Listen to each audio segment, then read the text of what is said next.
Follow केली की न केली म्हणून आम्ही असं चीफ इलेक्शन कमिशनला पत्र लिहिलं होतं की याची माहिती द्यावी.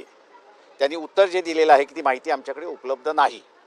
त्याच्यामुळे आता कोर्टाने त्यांच्याकडे ती माहिती उपलब्ध आहे का हे विचारायला सांगितलेलं आहे. आणि नसेल तर मग त्या मतदारांचं जे आहे 6 नंतरचं झालं की न झालं हा त्याच्यातला असणारा इश्यू आहे.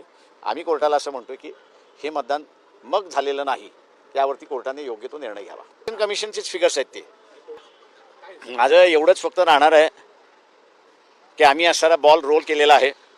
उरलेल्या सगळ्या राजकीय पक्षांनी असणारं याच्यामध्ये जुळलं आणि जनतेने सुद्धा याच्यामध्ये असणारा जर सहभाग घेतला तर इलेक्शन कमिशनला जी खरी माहिती इलेक्शन कमिशनकडे आहे ती त्यांनी कोर्टापुढे मांडावी अशी माझी अपेक्षा आहे. ते म्हणूनच आम्ही म्हणतोय की पारदर्शक निवडणुका पार पाडलेल्या आहेत असं इलेक्शन कमिशन दावा करतोय.